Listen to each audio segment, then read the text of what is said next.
Hello everyone, welcome back to MCOM Semester 3 Advanced Corporate Accounting.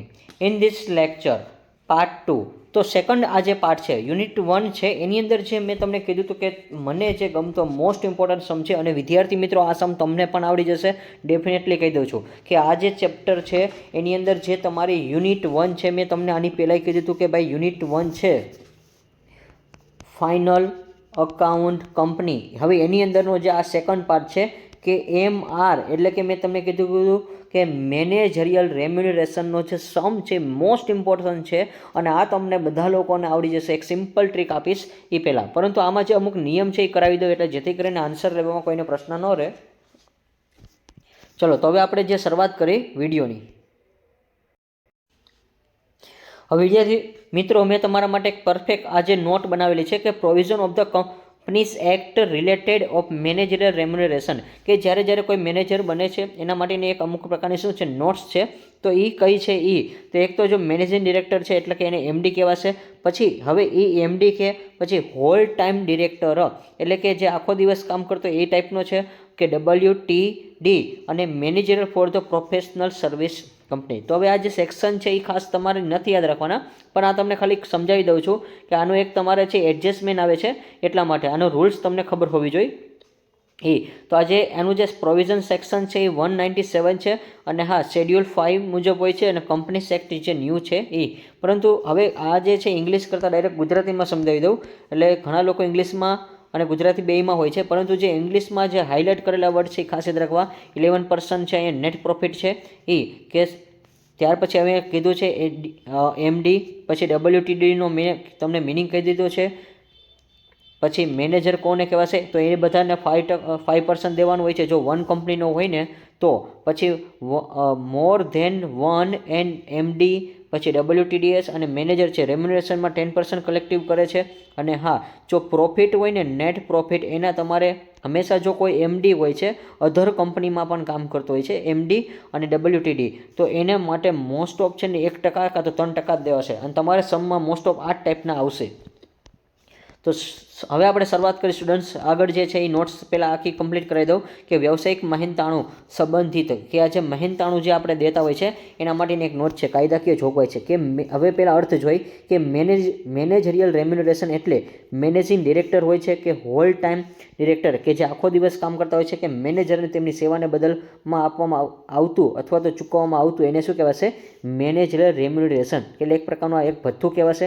અને હા આ જોગવાઈ જે છે એ 2013 મુજબ છે, 197ની કલમ છે, શેડ્યુલ 5 મુજબ છે. નેક્સ્ટ હવે એકંદરે મર્યાદા. હવે આની આપણે જો અમુક પ્રકારની જે લિમિટેશન છે એ જોઈ કે જાહેર કંપનીમાં ડિરેક્ટર અને managing director, whole time director એટલે કે આખો દિવસ જે કામ કરતો એવા મેનેજર, અને હા મેનેજરને મળતી કુલ ચૂકવણી કંપનીના નફાના 11% કરતાં વધુ ન હોવી જોઈએ. એટલે જો એક તો આ રૂલ્સ છે કે 11% કોઈથી એના 11%થી કોઈથી વધારે કોઈ આપશે નહીં કંપનીનું જે નેટ પ્રોફિટ હોય છે એનો. હવે જો એક જ MD કે WTD અને મેનેજર હોય છે તો નફામાં 5% સુધી હોય છે. જો એટલે કે તમે એક જ કંપનીમાં કામ કરો છો તો તમને 5% સુધી મળે છે. આ SPમાં તમારે આવતું હતું ધોરણ 12માં, તમને ખબર હોવી જોઈએ. પછી એકથી વધુ હોય તો એકથી વધારે હોય તો એકંદરે તમને 10% સુધી આપવામાં આવે છે. એટલે પછી નેક્સ્ટ આપણે શું કીધું છે અન્ય ડિરેક્ટર. તો અન્ય ડિરેક્ટરમાં જો એક તો MD હોય ને તો મોસ્ટ ઓફ તમારે આ વધારે પૂછાશે કે અન્ય ડિરેક્ટરવાળા સમ છે એ મોસ્ટ ઓફ આવે છે કે MD અને WTD એટલે કે પૂરે એક દિવસનું એટલે મેનેજિંગ ડિરેક્ટર હોય છે કાં તો આખો દિવસ છે તમારી કંપનીમાં કામ કરતો એ ટાઈપના હોય છે. તેમાં 1% અને 3% તમારે ખાસ દેવાના હોય છે અને અન્ય ડિરેક્ટરને જ તમારે આ ચૂકવણી છે. અને મર્યાદા જે છે 11%થી વધુ ચૂકવણી માટે શેર હોલ્ડર દ્વારા સ્પેશિયલ રિઝોલ્યુશન પાસ કરવાની જરૂરી છે. શેડ્યુલ 5 મુજબ અનુમતિ લેવી જરૂરી છે. એટલે કે તમારે જો 11%થી વધારે જ દેવા હોય, તમારે પેમેન્ટ કરવું હોય તો એને પહેલાં શું કરવું પડે, તમારે કાયદેસર રીતે તમારી કંપની હોય તો તમારે અનુમતિ લેવી પડે. એટલે કે વહેલા તમારે પરમિશન લેવી પડે. અને નફો ઓછો કે નફો ન હોય ત્યારે કે કંપનીમાં નફા ન હોય ત્યારે પણ શેડ્યુલ 5 મુજબ ચૂકવણી કરી શકાય છે. અને મંજૂરી પ્રક્રિયા બોર્ડની મંજૂરી જરૂરી છે, શેર હોલ્ડરની મંજૂરી જરૂરી છે. એટલે કે ઓર્ડિનરી કે સ્પેશિયલ રિઝોલ્યુશન દ્વારા ખાસ આપણે એક શું કરી ઠરાવ બહાર પાડે છે અને કેન્દ્ર સરકારની મંજૂરી માત્ર ત્યારે જ હોય છે શેડ્યુલ 5ની શરત ન થતી હોય તો. અને જો રિપોર્ટિંગ છે ચૂકવેલ રકમની માહિતી બોર્ડના અહેવાલ અને ફાઇનાન્શિયલ સ્ટેટમેન્ટ ફરજિયાત દર્શાવી છે. તો આ એક પ્રકારની જે થિયરી છે, પરંતુ એના માટે તમે એક ખાસ યાદ રાખજો, અન્ય ડિરેક્ટરમાં ટકાવારી કે ત્યારે 1% અને 3% જ આવશે. અને જે નેટ પ્રોફિટના કરવાના હોય છે, એટલે કે ચોખ્ખા નફાના. તો સ્ટુડન્ટ્સ આપણે વાત કરી. હવે અહીંયા તમને એક રકમ આપેલી છે. નીચેની માહિતીના આધારે કંપની ધારાની જોગવાઈ 198 મુજબ કુલ સંચાલકીય મહેનતાણું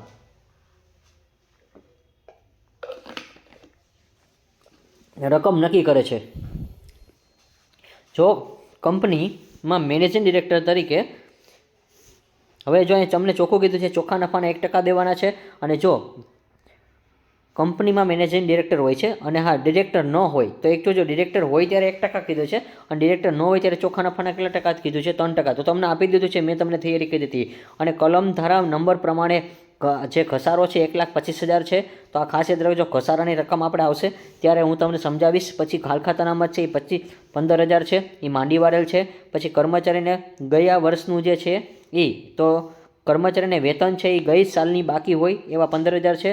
અને એક કર્મચારીને એક્સ ગ્રેસીય વળતર ચૂકવવામાં આવે છે. તો આ એક નોટ્સ તમારે કામમાં આવશે ખાસ. એક્સ ગ્રેસીય વળતર છે એ ઇમ્પોર્ટન્ટ છે અને આ ગયા વર્ષનું છે એટલે ધ્યાનમાં નથી લેવાનું. ત્યાર પછી સંશોધન વિકાસ ખર્ચ છે એની ખરીદી છે. તો સંશોધન વિકાસમાં સમાયેલો છે. તો સમાયેલો એટલે ટૂંકમાં વિદ્યાર્થી મિત્રો જો અહીંયા તમને ગોટે ચડાવવા માટે કીધું છે કે ભાઈ સમાયેલો છે ખરીદીની અંદર, તો હવે ઓલરેડી સમાયેલો જ છે એટલે તમારે ધ્યાનમાં નથી લેવાનો, એટલે આ પણ તમારે કેન્સલ થશે. પછી સમારકામ અને પુનઃ રચના ખર્ચ મકાનમાં વધારો કરવાનો 25,000 સમાયેલો છે. તો જો હવે અહીંયા તમને એવું કીધું છે કે સમાયેલો છે, તો આ પણ તમે ખાસ યાદ રાખજો. તો આ સમાયેલા વર્ડ હોય છે એટલે કે જે ઇન્ક્લુડેડ હોય છે તો એ તમારે ધ્યાનમાં નથી લેવાના. જે વર્ડમાં ઇન્ક્લુડેડ, તો ખાસ યાદ રાખજો કે તમને એવું કહે છે કે જ્યારે એવું કહે કે ઇન્ક્લુડેડ છે, કેવું છે? ઇન્ક્લુડેડ, ત્યારે તમારે ધ્યાનમાં નથી લેવાનો. ખાસ તમે યાદ રાખજો કે તમારે ઇન્ક્લુડેડ કે સમાયેલો કે, તો આ તમારા વર્ડ હોય છે ત્યારે તમારા આવા પ્રકારના ખર્ચા છે એ ધ્યાનમાં નથી લેવાના. ત્યાર પછી હવે એક આ નંબર 5માં એ જ છે સમાયેલો. અને વેચેલ ફર્નિચરની ઘસારા બાદની કિંમત, તો ઘસારા બાદની કિંમત છે એટલે જે વેચેલ ફર્નિચર છે એ એના 40,000 હતી. તો અહીંયા તમને એડજસ્ટમેન્ટ બહુ ઝાઝા આપેલા છે, પરંતુ ખરેખર ધ્યાનમાં તો પહેલો, બીજો અને ત્રીજો જ લેવાનો છે. લાસ્ટનું જે છે એ આપણે જોશું ફર્નિચર બારમાં, કારણ કે ઘસારા બાદની કિંમત છે તો ફર્નિચર આપેલું હશે કાં તો એની કિંમત ફર્નિચરની વેલ્યુ હશે તો ધ્યાનમાં લેવાશે. તો સ્ટુડન્ટ્સ હવે અહીં જો તમને ચોખ્ખું નફો એવું આપેલું છે, તો જો ચોખ્ખો નફો તમને આપેલો છે, ચોખ્ખો નફો છે એ તમને નેટ સેલ્સ છે તો એ તમારે ધ્યાનમાં નથી લેવાનો, કારણ કે આપણે નેટ પ્રોફિટ લેવાનો છે. પછી વેચેલ માલની પડતર છે તો એ પણ તમારે ધ્યાનમાં નથી લેવાની. જો જે છે ચોકડી મારું છે એ ખાસ યાદ રાખજો. આ કાચો નફો છે એ તમારે ધ્યાનમાં લેવાનો, કારણ કે તમારે નેટ પ્રોફિટ જોઈ છે. નેટ પ્રોફિટ એટલે કે ચોખ્ખો નફો. કયો? ચોખ્ખો નફો. તો હવે અહીંયા ખાસ એક યાદ રાખજો ભાઈ, આપણે એવું કીધું છે કે ભાઈ રાજ્ય સરકાર પાસેથી મળેલ આ વ્યાજ છે, તો આપણે જો આવક યાદ રાખવાની છે તો મળેલું વ્યાજ છે.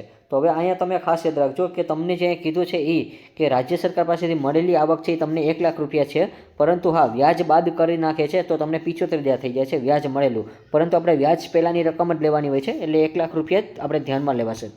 ત્યાર પછી શું કીધું છે હવે નેક્સ્ટના પછી સ્ટુડન્ટ્સ કે યંત્રોને વેચતા, તો યંત્રની મૂળ કિંમત કેટલી છે?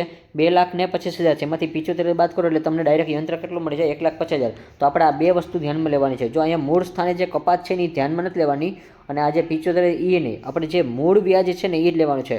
તો મૂળ વ્યાજ જોતું હોય તો કઈ રીતે મળે? તો આ જે 75,000 છે એમાં તમારે 25,000 શું કરવા પડે? પ્લસ કરવા પડે, તો તમને મૂળ વ્યાજ મળે છે, કારણ કે કપાત છે એ તમારે પ્લસ કરવું પડે, એટલે એ તમને આવક છે સરકાર તરફથી મળેલા છે. તો અહીંયા બે ઇન્કમ છે આપણા માટે. ચલો નેક્સ્ટ હવે આપણે વાત કરી. તો સ્ટુડન્ટ્સ હવે જો અહીંયા તમારે જે હું તમને કહું છું એ નોટ તમે બનાવજો કે કયા કયા ખર્ચા છે. તો સ્ટુડન્ટ્સ હવે તમારા માટે જે અહીંયા કહી દઉં છું એ વર્ડ તમે યાદ રાખજો. જે જે ખર્ચા કહું છું એ તમે એડ કરતા જાજો, એટલે જેથી કરીને તમને આઈડિયા આવે છે.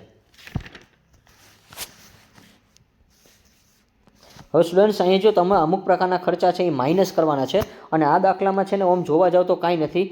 તમને એક રૂલ્સ અહીંયા લખેલો હશે, જોઈ લઉં. જો અહીંયા લખેલું છે, સરસ, વેરી ગુડ. તો અહીં જો લખેલું છે કે દરેક ખર્ચા છે એ ઉમેરવાના છે એટલે એડ કરવાના છે, અને આવક છે એ બાદ કરવાની છે. તો અહીંયા આપણી આવક તો 2 જ હતી, ખાસ તમને મેં કીધું છે આવક તો આપણી પાસે 2 છે અને ખર્ચા છે એ બધા શું કરવાના છે, પ્લસ કરવાના છે. બસ આ દાખલામાં તમને આટલું આવડે તો પહેલા યુનિટનો પહેલો સમ છે આ તમને પૂછાશે, કમ્પલસરી છે એટલા માટે. કારણ કે ફાઇનલ અકાઉન્ટ જો તમારે ન કરવું હોય અને એટલા બધા જો તમારે શેડ્યુલ ન બનાવવો હોય તો આ તમારા માટે ઇમ્પોર્ટન્ટ સમ છે અને આમાં જે હું કહું છું એ તમે ખાસ યાદ રાખજો. તો સ્ટુડન્ટ્સ હવે તમને એ બતાવી દઉં છું કે ગુજરાતીમાં જો પહેલાં આપણે સમજાવી દઉં છું, કારણ કે નોટ્સ છે એ આપણે અંગ્રેજીમાં બનાવી છે એટલા માટે. એક યુનિટ મેં તમને કીધું તેમ એક યુનિટ ગુજરાતીમાં આવશે તો એક યુનિટ છે ઇંગ્લિશમાં આવશે. તો હવે જો તમને વિદ્યાર્થી મિત્રો પહેલાં હું બતાવી દઉં કે નેટ પ્રોફિટ ક્યાં છે. તો જો અહીંયા લખ્યું છે ચોખ્ખો નફો લખ્યો છે, તો આ ચોખ્ખો નફો તમને અહીંયા આપેલો છે, તો ખાસ તમે ધ્યાન આપજો એટલે ચોખ્ખો નફો તમને અહીંયા મળી જાય છે. ચલો હવે આપણે વાત કરી સ્ટુડન્ટ્સ, હવે આપણે અહીંયા આગળ વાત કરી તો જે વર્ડ છે એ હું તમને સમજાવતો જાઉં છું કે ભાઈ શરૂઆતમાં એ લખ્યું છે profit as per profit and loss એટલે કે ચોખ્ખો આવક અથવા ચોખ્ખો નફો. તો ચોખ્ખો નફો તમને 2,50,000 છે એ અહીંયા ઉપર તમને આપેલો છે. સ્ટુડન્ટ્સ જો ગુજરાતીમાં બતાવી દઉં, પહેલાં ગુજરાતીમાં જ બતાવી દઉં એટલે વાંધો ન આવે. તો જો ચોખ્ખો નફો અહીંયા આપેલો છે. ચલો આપણે કાંઈ ઉતાવળ નહીં કરી તો પણ સમ છે એ તમને બધાને સમજાઈ જશે. ચલો નેટ પ્રોફિટ છે એટલે કે નેટ ઇન્કમ છે એ તમને અહીંયા મળેલી છે, શરૂઆત લાસ્ટમાં જે તમને મળેલી છે. ચલો નેટ ઇન્કમ છે એ તમારે ધ્યાનમાં લેવાની છે. ત્યાર પછી હવે વિદ્યાર્થી મિત્રો હવે આપણે વાત કરી કે ભાઈ અહીંયા તમને ડિરેક્ટર ફીસ કીધી છે, એટલે ડિરેક્ટરની જે ફીસ છે તો એ તમને ઓલરેડી અહીંયા એક્સપેન્સમાં આપેલી છે. તો પહેલાં ઇંગ્લિશમાં બતાવી દઉં કે ભાઈ ડિરેક્ટર ફીસ છે એ અહીંયા આપેલી છે. ચલો આઈ હોપ કે બધાને મળી જશે ડિરેક્ટર ફી અહીંયા આપેલી છે ચલો તો હવે આપણે આગળ વાત કરી, ડિરેક્ટર ફી મળી જાય છે. ત્યાર પછી ગુજરાતી માધ્યમના વિદ્યાર્થીઓ છે એને પણ બતાવી દઉં એટલે જેથી કરીને કોઈને પ્રશ્ન ન રહે કે જો ડિરેક્ટર ફી કીધી છે 20,000. ચલો બંનેને રકમ સેમ જ છે, ખાલી કન્ટેન્ટ છે એ ઇંગ્લિશમાં લખ્યું છે અને અમુક વસ્તુ છે એ એડ કરેલી છે પેન્સિલથી એટલે તમને દેખાતું જશે આછા અક્ષરથી. ચલો ત્યાર પછી હવે આ એડજસ્ટમેન્ટ છે વિદ્યાર્થી મિત્રો કે એક્સ્ટ્રા ક્રેડિટ પેમેન્ટ એટલે આ જે છે એ વધારાનો એક આપણો એક્સપેન્સ છે અને એડજસ્ટમેન્ટ નંબર 3 મુજબ જે લખ્યું છે કે એક્સ ગ્રેસિયાનો એડજસ્ટમેન્ટ નંબર 3 છે એ 20,000 છે. તો આ ખર્ચો છે એ આપણે લીધેલો છે. ત્યાર પછી તો એ તમને પહેલાં બતાવી દઉં સ્ટુડન્ટ્સ એટલે જેથી કરીને કોઈને પ્રશ્ન ન રહે. ચલો તો અહીંયા જે તમને એડજસ્ટમેન્ટમાં આપેલો છે સ્ટુડન્ટ્સ તમે જોઈ શકો છો એડજસ્ટમેન્ટ નંબર 3 કે એક્સ ગ્રેય જે તમને અહીંયા કીધું છે મેં તો ખાસ યાદ રાખજો. તો સેમ તમે ગુજરાતીમાં જુઓ તો આ જે હવાલો છે કે તમારે જે આ એડજસ્ટમેન્ટ છે એ ખાસ યાદ રાખશે કે એક્સ ગ્રેસિયો એડજસ્ટમેન્ટ છે એ તમારે ખાસ યાદ રાખવાનું છે 20,000 છે તો ગુજરાતીમાં બતાવી દો સ્ટુડન્ટ્સ એટલે જેથી કરીને કોઈને ક્વેશ્ચન ન રહે એટલા માટે. ચલો સ્ટુડન્ટ્સ તો અહીંયા જો તમારા માટે 20,000 છે તો આ દાખલો એવો છે કે બધા લોકોને આવડી જાય છે. અને હા જો તમને ન આવડે તો પણ છે ને આ દાખલામાં તમને મેં કીધું એમ કે ખર્ચા બધા પ્લસ કરો, આવક બધી માઇનસ કરો, છતાં પણ તમને માર્ક મળશે. તો સ્ટુડન્ટ્સ હવે આપણે જો વાત કરી તો જ્યાં જે આપણે બાકી હતું ત્યાંથી જ આપણે જોતા જઈએ સમ. તો સ્ટુડન્ટ્સ હવે અહીંયા આપણે જો અમુક પ્રકારના ખર્ચા છે નથી ધ્યાનમાં લેવાના, એ કયા કયા છે એ ચોકડી મારી દઈશ કે આ જે વ્યાજ છે એ નથી લેવાનું, આ વહીવટી ખર્ચા નથી લેવાના, આપણે જે રેમ્યુનરેશનને લગતા હોય છે એ ટાઈપના લેવાનું. તો ડિરેક્ટર ફી છે એ આપણે લીધું છે. પછી કર્મચારીનું વેતન છે તો વેતન છે એ તમને કેટલું આપેલું છે અહીંયા ખાસ યાદ રાખો ચલો તો હવે આપણે રકમ જે કહું છું એ ટીક કરતો જાઉં છું. ડિરેક્ટર ફી આપણે આવી ગઈ છે. ચલો સ્ટુડન્ટ્સ હવે આપણે આગળ વાત કરી કે તમારી જે આન્સર કી છે એમાં હું એક એક વસ્તુ તમને કહેતો જાઉં છું. અમુક વસ્તુ છે એ મિસિંગ થતી હોય છે. હવે નેક્સ્ટના પછી શું કીધું છે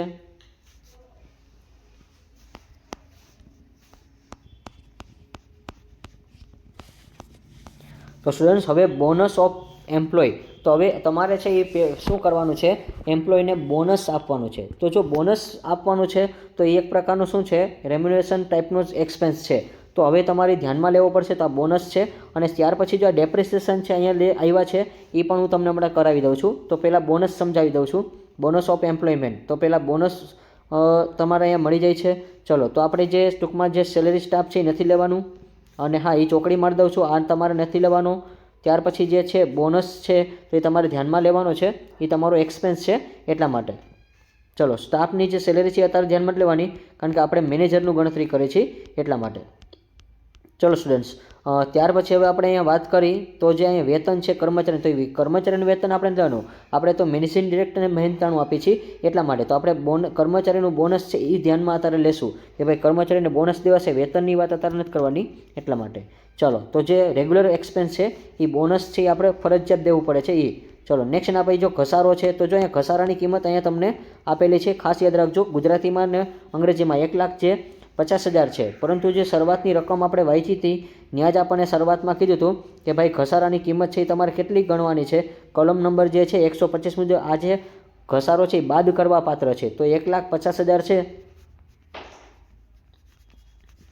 એમાંથી તમે 1,25,000 બાદ કરી નાખો એટલે ઘસારો હવે કેટલો મળશે. તો ભાઈ સિમ્પલ છે, ભાઈ 25,000 બધાને મળી જશે. ચલો, આઈ હોપ કે આ બધાને ઘસારાવાળો એડજસ્ટમેન્ટ ખબર પડી જશે. અને ઇંગ્લિશમાં એ લખેલું છે વિદ્યાર્થી મિત્રો, જો ડેપ્રેસિએશનવાળો છે એ. ચલો, બધાને આ આઈડિયા હશે કે આ જે સમ છે એ કઈ રીતે આપણે સોલ્વ કરી છે. ચલો, નેક્સ્ટના પછી જે અહીંયા 25,000 મળ્યા છે, તો જો હજી એકવાર કહી દઉં છું કે 50,000 જે હતા અને પહેલાં એડજસ્ટમેન્ટમાં આપણે કીધું હતું એ 25,000 આપણે બાદ કરી એટલે તમને આ 25,000 મળી જશે ઘસારો. અને બાજુમાં લખ્યો છે પછી repair and revenue expense extension of બિલ્ડિંગો. તો બિલ્ડિંગમાં જે કાંઈ મરામતના આપણે ખર્ચા કરતા હોય છે એ, એટલે સમારકામને લગતું બિલ્ડિંગ છે, તો એમાં 25,000 છે. એ હવાલા નંબર 5માં છે. તો 5 નંબરનો હવાલો તમે જોઈ શકો છો. તો જો અહીંયા લખેલું છે રિપેર એન્ડ રેવન્યુ એક્સપેન્સ 25,000 છે, એ એક્સટેન્શન બિલ્ડિંગ છે. ચલો, તો અહીંયા જે તમને આઈડિયા આવેલો હશે. તો હજી ગુજરાતીમાં બતાવી જ દઈ. ચલો, અહીંયા નંબર 5નો જે એડજસ્ટમેન્ટ છે એ. ચલો, હવે આપણે કીધું છે સમારકામને લગતા ખર્ચા બિલ્ડિંગના છે એ સમાયેલા છે. તો સમારકામને લગતા જે ડાયરેક્ટ જ આપેલા છે તો બિલ્ડિંગમાં આપણે સમાયેલા છે. ચલો, તો જે ડાયરેક્ટ સમાયેલા હોય છે એ જ આપણે ધ્યાનમાં લેવાના છે. અને બિલ્ડિંગ આપણને ક્યાંય આપેલું નહીં હોય એટલે ચલો બિલ્ડિંગ આવશે તો આપણે જોઈશું. મોસ્ટ ઓફ તો બિલ્ડિંગ ક્યાંય વર્ડ જ નથી. જોઈ લઈએ આપણે, કારણ કે સમારકામ છે, સંશોધન છે, ડિબેન્ચર છે, ઓકે, રોકાણ અનામત છે, રોકાણ વેચતા ખોટ છે, આવકવેરાની જોગવાઈ છે, ઓકે. તો ક્યાંય બિલ્ડિંગ શબ્દ નથી એટલે આપણે ડાયરેક્ટ જ લઈ લેવાનો છે. ચલો, ડાયરેક્ટ એક્સપેન્સ કહેવાશે એ. ચલો, નેક્સ્ટના પછી આપણે સ્ટુડન્ટ્સ વાત કરી. તો જે હવે આપણે વાત કરવાના છીએ આગળ રિપેરિંગવાળું થઈ ગયું છે. હવે રિસર્ચ એન્ડ ડેવલપમેન્ટ સંશોધનને લગતો ખર્ચો છે. તો એ તમને શું છે તો કે 50,000 આપેલો છે. અને ઓલરેડી એમાં જે પરચેસિંગનું છે એ ઇન્ક્લુડેડ છે. તો અહીંયા ખરીદી આપણે ક્યાંય આપી નથી એટલે માત્ર આપણે જે એડજસ્ટમેન્ટમાંથી ધ્યાનમાં નહીં લઈ તો રકમમાં જે આપણને 50,000 આપેલા છે. ચલો, રિસર્ચ એન્ડ ડેવલપમેન્ટ એક્સપેન્સ. તો રિસર્ચ એન્ડ ડેવલપમેન્ટનો એક્સપેન્સ કેટલો છે? 50,000 છે. તો સેમ ગુજરાતીમાં પણ એ આપણને આપેલું છે સંશોધન કહેવાશે.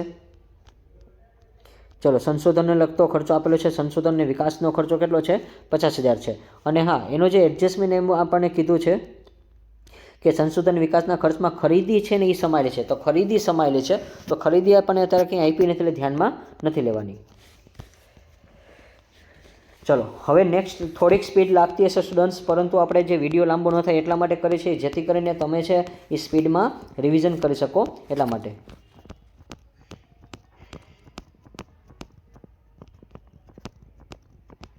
ચલો, નેક્સ્ટના પછી સ્ટુડન્ટ્સ અમુક પ્રકારની જે વિગત છે એ બેઠી આવતી હશે. તો અત્યારે અહીંયા કહી જ દઉં છું કે ભાઈ કઈ કઈ બેઠી આવે છે. તો સ્ટુડન્ટ્સ હવે આપણે જ્યાં પહોંચ્યા હતા એ, તો હવે આપણે લાસ્ટમાં જે કર્યું હતું એ સંશોધન વિકાસ ખર્ચ આ થઈ ગયો હતો.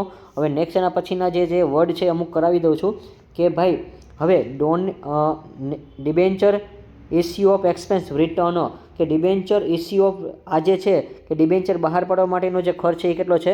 20,000 છે. તો એ તમારો ખર્ચો છે એ પણ તમારે ધ્યાનમાં લેવાનો છે. ત્યાર પછી હવે આપણને શું કીધું છે કે ડોનેશન. તો નેક્સ્ટના પછી જે ડોનેશન છે એ, તો ડોનેશન વર્ડ અહીંયા આપણને આપેલો છે. અને આ સેલ્સ તમે ધ્યાનમાં ન લેતા કારણ કે ઘસારા બાદ હતું. તો અહીંયા સેલ્સનું અહીંયા શું ઓલરેડી નુકસાન જ આપેલું છે કે આ પણ સેલ્સ છે એ આપણે ખોટમાં વેચ્યું છે. તો ઓલરેડી આપણે ઘસારા બાદની કિંમત હતી એટલે અહીંયા સેલ્સનું ક્યાંય પ્રોપર વેચાણ નથી એટલે આ કિંમત આપણે બાદ કરશું. ચલો, તો તમારે અહીંયા બે વર્ડ છે એ તમારે ધ્યાનમાં લેવાના છે. ત્યાર પછી ડોનેશન થઈ ગયું છે. ડોનેશન પછી આવશે બેડ ડેસ રિઝર્વ છે.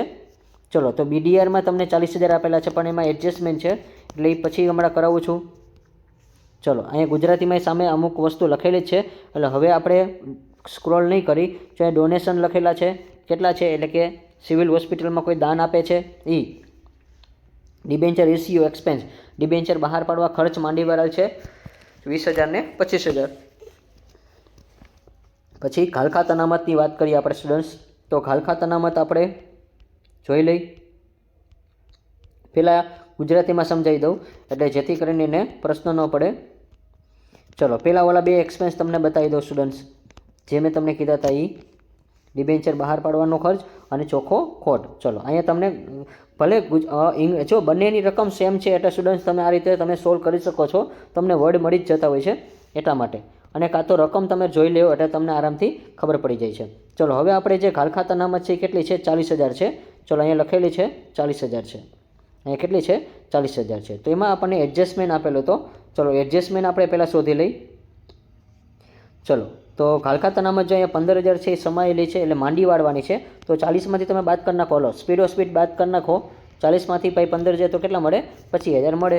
ચલો ડન. તો હવે ગુજરાતીમાં સમજાઈ ગયું છે. તો ઇંગ્લિશવાળાને હવે ખબર પડી ગઈ હોય કે ભાઈ અહીંયા તમને બેડ ડેસ રિટર્ન છે એ 15,000 આપેલી છે અને એ 15,000 તમને આપેલી છે એ કેમાંથી બાદ કરવાની છે? કે બેડ ડેસ હોય છે એમાં. ચલો તો અહીંયા તમને બેડ ડેસ રિઝર્વ છે 40,000 છે. તો સેમ 40,000માંથી તમારે શું કરવાના છે?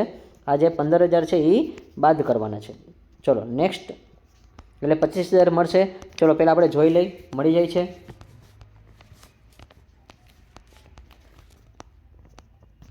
ચલો અહીંયા લખેલું જ છે ઓલરેડી સ્ટુડન્ટ્સ. જો તમારા માટે એક નાની કેવી વર્કિંગ નોટ લખેલી જ છે, છતાં પણ આ તો તમને બતાવી દઉં છું. ચલો બાકી ગુજરાતીવાળાને મેં લખી દીધું છે લોસ ઓફ ઇન્વેસ્ટમેન્ટ. તો જો ઇન્વેસ્ટમેન્ટનું આપણે ક્યાંય આપ્યું જ નહોતું એટલે ઇન્વેસ્ટમેન્ટમાં લોસ થાય છે. તો 35,000 જે થાય છે એ આપણે ધ્યાનમાં લેવાનો છે. એટલે ચલો તો એ લોસ્ટ ઓફ ઇન્વેસ્ટમેન્ટ એટલે કે જે આપણે રોકાણ છે એ ખોટમાં ચાલે છે. ચલો લોસ્ટ ઓફ ઇન્વેસ્ટમેન્ટ અહીંયા લખેલું છે BDRની નીચે લાઇનમાં જ લેવાના છે. જો 35,000 તમને આપેલા છે. સેમ ગુજરાતીમાં બતાવી દો સ્ટુડન્ટ્સ. રોકાણ વેચતા જો ખોટ. ચલો બરાબર છે, ડન. બધાને મળી ગયું હશે રોકાણ વેચતા ખોટ. ચલો નેક્સ્ટ એના પછી જો હવે ખાસ વર્ડ યાદ રાખજો કે એના પછીનું જે આવકવેરાની જોગવાઈ આપેલી છે. તો આવકવેરાની જોગવાઈ કેટલી છે?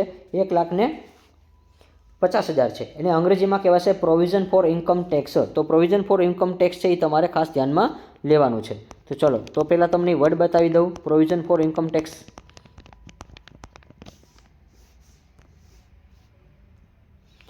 ચલો તો અહીંયા તમને મળી જશે પ્રોવિઝન ફોર ઇન્કમ ટેક્સ કેટલા છે? 1,50,000 છે અને એ 1,50,000 તમને અહીંયા આપેલા છે. ચલો અહીંયા આપેલા છે 1,50,000 છે આવકવેરાની જોગવાઈ, બાજુમાં લખેલું છે. ત્યાર પછીના જે બે એક્સપેન્સ છે આપણે બાદ કરવાના છે. તો હવે આપણે જે ડેવલપમેન્ટ ઓફ રિબેટ રિઝર્વ છે અને પ્રપોઝ ડિવિડન્ડ છે, આ બે વસ્તુ આપણે ધ્યાનમાં લેવાની છે. પ્રપોઝ ડિવિડન્ડ એટલે સૂચિત ડિવિડન્ડ છે એ લેવાના છે. તો 37,500 અને 90,000 છે એ કિંમત આપણે ધ્યાનમાં લેવાની છે. જો તમને અહીંયા આપેલી છે તો સ્ટુડન્ટ્સ અહીંયા તમને આપેલી છે કે રિબેટ રિઝર્વ છે, ડિબેન્ચર અને પ્રપોઝ ડિવિડન્ડ આ બે વિગત લેવાની છે. એટલે એનો મતલબ એમ કે ભાઈ રેમ્યુનેશન ટ્રસ્ટી ડિબેન્ચર એ તમારે કટ કરવાના છે અને ઇન્ટરેસ્ટ છે એ પણ તમારે ધ્યાનમાં નથી લેવાનું. આ બે વસ્તુ કટ થશે. તો સેમ ઇંગ્લિશમાં એ જ વસ્તુ છે. તો સ્ટુડન્ટ્સ અહીંયા જે છે અમુક પ્રકારની જે મિસિંગ છે એ નોટ્સ તમારે બધી યાદ રાખવી પડે. તો જો અહીંયા ડિબેન્ચરનું જ્યારે મહેનતાણું આપે ત્યારે કોઈ દી ધ્યાનમાં જ લેવાનું. અને જો લોન પર વ્યાજ કે તો લોન પર વ્યાજ અહીંયા કોઈ દી અહીંયા ચૂકવવાનું જ ન હોય એટલા માટે. તો આ બે વસ્તુ છે એ કટ થશે. તો તમારે ડાયરેક્ટ વિકાસ વળતર અનામત અને સૂચિત ડિવિડન્ડ આ બે વસ્તુ લેવાની છે. અને આ ડિબેન્ચર લાસ્ટમાં જો અહીંયા આપ્યું છે આ વિગતે લેવાની છે કે વટાવથી માંડવાળ. તો વટાવની માંડવાળ છે 15,000 તમારે છેલ્લે ધ્યાનમાં લેવાના છે. ચલો તો 15,000 છે એ તમને પહેલાં બતાવી દઉં છું સ્ટુડન્ટ્સ. લાસ્ટમાં અહીંયા લખેલું છે return of discount of debenture, return of debenture discount. અને જે અંગ્રેજીમાં છે એ પણ પહેલાં બતાવી દઉં કે ડિસ્કાઉન્ટ ઓફ ડિબેન્ચર રિટર્ન. ચલો લીટી કરી જ દઉં છું. ચલો ડન. હવે આ બધા પહેલાં આપણે જો કાંઈ નથી કર્યું, પહેલાં મેં જે રકમમાં જે આ નફો હોય ને એ લખી નાખવાનો. પહેલાં તમને જે ઇન્કમ હોય છે લખી નાખવાની, એની નેટ પ્રોફિટ કહેવાશે એટલે પ્રોફિટ કહેવાશે P&Lનો. ત્યાર પછી આ બધા એક્સપેન્સ એ બધા બાદ કરવાના છે. જો અમુક તમને ન ખબર પડે તો ચાલે, પણ હા જો આવડે તો તમે એ રીતે કરી શકો છો. ત્યાર પછી જે ઇન્કમ છે એ આપણે બાદ કરવાની છે. તો હવે અહીંયા ઇન્કમ છે એમાં ગ્રેચ્યુઇટીમાંથી જે આપણને મળ્યું હતું એ જો જ્યાં લખ્યું છે 75,000 અને 25,000 જે ઇન્ટરેસ્ટ છે મળેલ એ તમારે ટોટલ લેવાનું છે 1,00,000 રૂપિયો. અને આજે જે અમે બાદ કર્યું ડેપ્રિસિએશન બાદની કિંમત છે. તો ડેપ્રિસિએશન બાદ કરતાં આપણને જે રકમ મળે છે 1,50,000 જે આપણી શરૂઆતમાં મેં ઇન્કમ કીધી હતી એ કે મશીનની ટોટલ આપણી પાસે કેટલું હતું 2,25,000. એમાંથી 75,000 ડેપ્રિસિએશન બાદ કર્યો હતો એટલે 1,50,000 મળે છે. તો એ વિગત તમને બતાવી દઉં છું સ્ટુડન્ટ્સ. શરૂઆતમાં અહીંયા આપેલું છે. જો અહીંયા આપણે કીધો છે ઇન્ટરેસ્ટ રિસીવો તો TDS છે એ પ્લસ કરી દેવાનું છે, એ બે સાથે જ લેવાનું છે. અને ત્યાર પછી પ્રોફિટ એન્ડ મશીનમાં છે આ કિંમત લઈ લેવાની છે. આ બે જ વસ્તુ તમને મેં શરૂઆતમાં કીધી હતી. સેમ એ જ વસ્તુ ગુજરાતીમાંય આવશે. આ જે છે એમાંથી આ તમારે પ્લસ કરવાનું છે અને લાસ્ટમાં જે છે એ બાદ કરીને લેવાના છે આમાંથી, એટલે તમને 1,50,000 મળશે. ચલો, તો અહીંયા તમારો સમ છે ઓલરેડી સ્ટુડન્ટ્સ આ એક જ પેજમાં થઈ જાય છે. તો વિદ્યાર્થી મિત્રો, જો તમે કંપનીના વાર્ષિક હિસાબ કરો એના કરતાં તમારા આ સમ છે બહુ ઇઝીલી પડી જશે અને આરામથી માર્ક મળશે. અને હવે તમને જે સરવાળો મળ્યો છે 6,42,500, એના ઉપર 1% અને 3% એવું કીધું હતું શરૂઆતમાં એડજસ્ટમેન્ટમાં. અહીંયા બતાવી દઉં છું. ચલો, જો અહીંયા તમને કીધું છે ચોખ્ખા નફાના 1% કમિશન આપવાનું છે અને ત્યાર પછી અન્ય હોય છે કે ડિરેક્ટર ન હોય એને 3% દેવાનું છે. ચલો, 1% અને 3% આવું તમને કીધેલું છે. તો તમારે જે નફો મળે છે એ ચોખ્ખો નફો મળે છે ને એના દેવાના છે. અને ઇંગ્લિશમાં અહીંયા લખ્યું જ હશે સ્ટુડન્ટ્સ, બેયમાં સેમ જ છે. જો અહીં લખ્યું જ છે 1%. ચલો, તો અહીંયા બતાવી જ દઉં છું કે 1% અને ત્યાર પછી 3% છે. ચલો, 3% છે. ચલો, અહીંયા આપેલું છે આપણને. નેક્સ્ટના પછી 6,42,500 છે એના ઉપર કાંઈ નહીં 1% કરી નાખવાનો છે અને ત્યાર પછી તમારે 3% કરી નાખવાના છે. તો અહીંયા તમારો સમ છે એ ઓલરેડી કમ્પ્લીટ થઈ છે. આવી નોટ તમારે લખવાની નથી, આ તો મેં તમને સિમ્પલ સમજાઈ છે એટલા માટે આપેલી છે. તો આશા રાખું છું કે આ વિડીયો તમને ખૂબ જ ગમ્યો છે. જો ગમ્યો હોય તો મેક્સિમમ લાઇક અને શેર કરજો. અને યુનિટ 2નું જે જો વિદ્યાર્થી મિત્રો વિડીયો ન મળે, યુનિટ 2નો જે કોન્સોલિડેશન છે એ ચેપ્ટરને આઈએમપી સમ છે એ ઓલરેડી રેડી છે. તો એ તમારે એ પરચેસ કરી લેવાની છે. એપ્લિકેશનમાં ઓલ નોટ્સ તમને આપેલી છે, તો ઓલ નોટ્સ તમે ત્યાંથી પરચેસ કરી શકો છો. આઈએમપી સમની તમને રકમ પણ હશે અને તમે સોલ્યુશન પણ ત્યાં જાતે કરી શકો છો. તો આ વિડીયો તમે ગમે છે તો મેક્સિમમ લાઇક અને શેર અને સબસ્ક્રાઈબ કરવાનું ભૂલશો નહીં.